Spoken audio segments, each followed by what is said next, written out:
디모데전서 1장 7절에서 11절 우리 함께 한 절씩 읽겠습니다.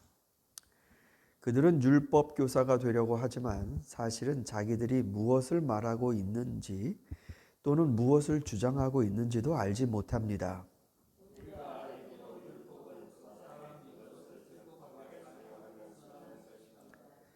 율법이 제정된 것은 의로운 사람 때문이 아니라 법을 어기는 자와 순종하지 않는 자와 경건하지 않는 자와 죄인과 거룩하지 않는 자와 속된 자와 아비를 살해하는 자와 어미를 살해하는 자와 살인자와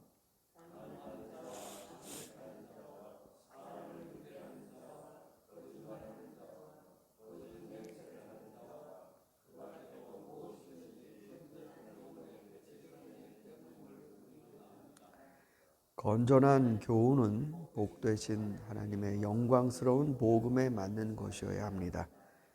나는 이 복음을 선포할 의무를 맡았습니다.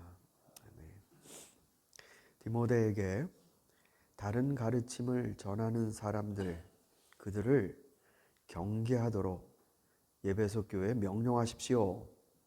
이렇게 요구를 했습니다. 그러면서 사람들이 변론에 빠진다. 특별히 여기 보면 율법 교사가 되려고 한다. 그러면서 뭐가 맞는 것이다. 이렇게 해야 된다. 이런 방식으로 논란이 에베소 교회에 퍼진 겁니다. 바른 길을 찾기 위해서 사람들이 토론하는 것은 이건 일찌감치 아주 인간이 터득한 위대한 지혜입니다. 잠언에도 나오죠. 이 지략을 모으기 위해 많은 이야기를 들어라.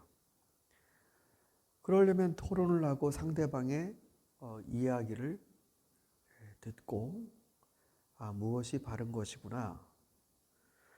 그래서 이 대화를 이끌어가고 있는 건 사실상 무엇이 참인가를 찾으려고 하는 힘에 있다라는 말도 있습니다. 그런데 에베소 교회는 가르치는 사람이 되려고 하는 게 목표가 되었습니다. 그럼 이렇게 되죠. 넌 그냥 들어. 내가 말할 테니까 넌 그냥 들어. 주장이 난무하게 됩니다. 그러니까 경청이라는 차원에서의 이런 대화가 아니라 일방적인 선언이죠. 그러면 일방적인 선언 좋습니다. 하나님의 말씀도 진리도 일방적으로 우리에게 내려오니까 그럼 그 사람이 생각하는 게 그럼 하나님 말씀인가? 그 사람이 이건 이래야 돼라는 게 정말 맞는가? 마치 그 공자 예화처럼 말입니다. 그 마을에 아주 제사법을 까다롭게 고집하는 두 사람이 있었습니다. 그런데 한 사람은 요 그릇은 왼편으로 가야 된다. 다른 사람은 아니 이건 오른편으로 가야 된다. 조상님을 모시기 위해서 이게 먼저 가야 이게 예의다. 아주 대단한 싸움이 벌어졌답니다. 그랬더니 그러면 당신이랑 나랑은 시비가 가려지지 않으니까 우리 제사라면 이 박식한 우리 공자 선생님을 모셔다가 이거 뭐가 맞는 건지 한번 따져보자. 그래서 공자를 데리고 왔죠. 그랬더니 공자가 조상 섬길 때는 이 그릇이 여기에 있어야 하고 왼편엔 이게 와야 되고 이렇게 따지는 게 아니고 제가 이걸 여기다 놔도 되겠습니까? 요거는 여기다 놔도 되겠습니까? 이렇게 물어보더랍니다. 답을 기대했는데 물어보더래요. 제가 이걸 이렇게 옮기는 게 맞겠습니까? 그러면서 나중에 제자들이 그러죠.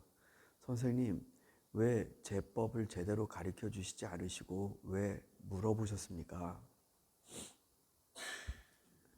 예란 상대를 높이는 거, 존중하는 거에서 나오느니라 이렇게 답했다고 합니다. 예법이란 상대에 대한 존중이라는 거죠. 이게 맞고 네가 틀리다. 율법에 있어서 이 교사들이, 예배소 교회에 있는 교사들이 이 제로섬 게임을 하는 겁니다. 끝도 없는 이야기. 그리고 나중에 결국은 자기를 세우려고 주장을 하다 보면요. 재미난 것 중에 하나가 나중에는 처음에 상대방이 했던 주장을 내가 하고 있어요.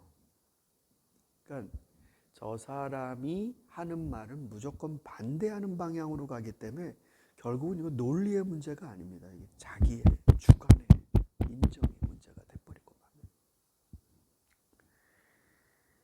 사도 바울은 그런 식으로 교회를 혼란스럽게 만드는 사람을 경계시키고 그런 다음에 건전한 복음이라고 말했습니다. 여기서 건전한 복음이라고 하는 건 아주 중요합니다. 그러니까 이게 맞냐 저게 맞냐 이런 논란 가운데 특히 율법을 놓고요. 율법을 놓고 율법의 기능과 목적은 이거다. 이건 따라야 된다. 아니 이거는 구약시대 때 끝났다. 그 무엇이 됐든지 간에 건전한 복음은 율법이 아니라 여기 나오는 여기 11절에 나오죠. 복되신 하나님의 영광스러운 복음에 맞는 것이어야 합니다. 라고 했습니다. 이게 무슨 말입니까? 복되신 하나님의 영광스러운 복음. 복음은 예수 그리스도께서 우리를 위해 하신 일이잖아요. 율법이 충분히 작동을 한다고 하면 그건 복음 안에서입니다. 율법이 불필요하다고 생각하면 그건 복음 때문입니다. 중심은 복음이 되어야 합니다. 예수 그리스도께서 우리를 위하여 하신 일, 그것이 중심이 되어야 합니다. 나는 이 일을 맡은 사람이고 이거를 선포하라고 하나님이 세우신 사람입니다. 그러니 아들 디모데요, 당신도 그 논란 속에 빠져드는 게 아니라 바로 우리들이 마땅히 가져야 될 중심, 예수 그리스도. 이 복음의 중심을 놓치지 마십시오. 무엇이 맞는 겁니까, 여러분? 요새도 우리가 많은 갈등을 겪지 않습니까? 특히 코로나 이후 시대. 이 온라인 예배라는 게 이게 진짜 임시로 이렇게 하는 거지만 이게 대안이 될 수 있을까? 이거 아니다. 우리 직접 가서 드리는 예배가 진짜 예배다. 헌금은 그래도 예배 때 드려야 되는 게 그게 제대로 된 헌금이지 이게 송금을 하는 게 제대로 된 방식인가? 요새는 어떤 교회는 핸드폰으로 찍고 들어간다고도 하더라고요. 성경책을 직접 갖고 다녀야지. 요새 교인들 말이야 말씀을 너무 격렬히 여겨갖고 예배 시간에 핸드폰 보고 자꾸 이거 정성이 떨어졌다. 뭐가 맞는 겁니까, 여러분?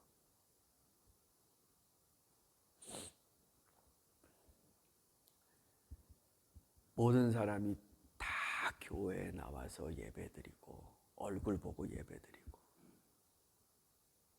혹은 모든 사람이 성경책을 다 들고 다니고 그러면 그게 교회가 하나님 앞에 예배를 뜨겁게 드리는 겁니까? 중심은 예수 그리스도의 복음입니다. 그리스도께서 나를 위해 하신 일을 영광 돌려 높여드리고 그 앞에 무릎을 꿇으면 성령이 인터넷 때문에 못 가시겠습니까? 아이고, 나는 사람끼리만 통하지 전파는 안 되는데 성령이 그러시겠어요? 성령이 온라인으로 가는 헌금은 난 디지털은 안 받는다 이러시겠어요? 내 마음이 예수 그리스도의 그 사랑 앞에 무릎을 꿇는데, 아니 내가 정말 그리스도를 내 마음에 품는데 소파에 누워서 예배 드리겠어요? 내가 간절히 뜨겁게 찬양을 부르는데 그게 온라인으로 되겠어요? 중심은 예수 그리스도입니다. 뭐가 맞는 겁니까? 내 안에 이 복음의 중심, 하나님의 영광스러운 복음, 예수 그리스도의 십자가, 그것이 우리들의 판단 기준이고 디모데가 사역하고 있는 예배석 교회의 사역의 중심입니다. 바울이 그걸 얘기해 주는 겁니다.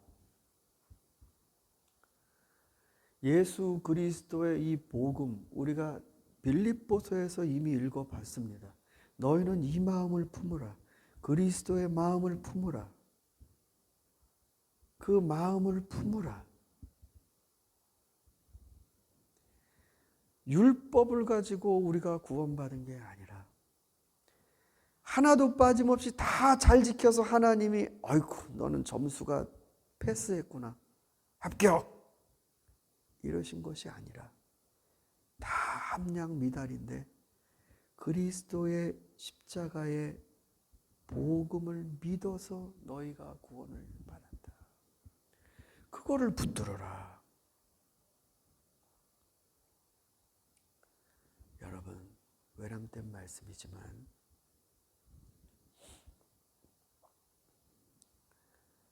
온라인이 됐던 오프라인이 됐던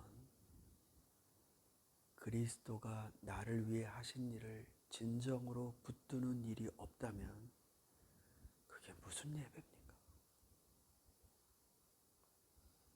내가 그 주님이 하신 일을 뜨겁게 감사하고 찬양하는 그 목소리와 마음이 없다면 뭐란 말입니까? 그게 중심은 찬송가를 불어야 되냐, CCM을 불어야 되는가, 성가대 가운을 입어야 되느냐, 가운을 입지 말아야 되느냐, 드럼은 되고 전자기타는 되는데 안 되느냐, 이런 게 아닙니다. 그리스도의 영광스러우신 복음이 중심이 될 때 우리들은 건전한 것 가운데 있는 것입니다. 이게 맞는 것입니다. 여러분, 오늘 아침도 우리 하나님 은혜 가운데 이렇게 기도의 자리로 나오게 되었습니다. 여러분,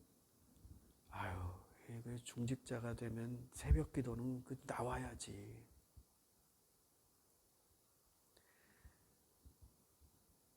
뭐가 맞는 겁니까?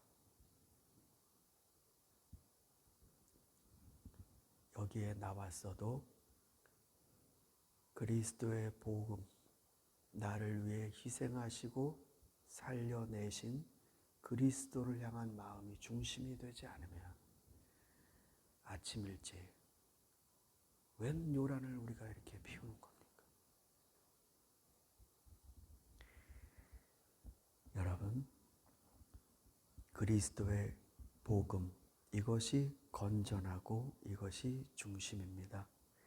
여러분의 삶 가운데서 이것이 세워지면 하나님은 여러분을 통해 영광을 받으십니다. 우리가 드릴 것은 바로 그 예배입니다. 그 마음입니다. 그것이 오늘 우리의 교회와 또 우리의 삶의 기준이 되는 그런 축복을 누리시기를 간절히 소망합니다. 기도드리겠습니다.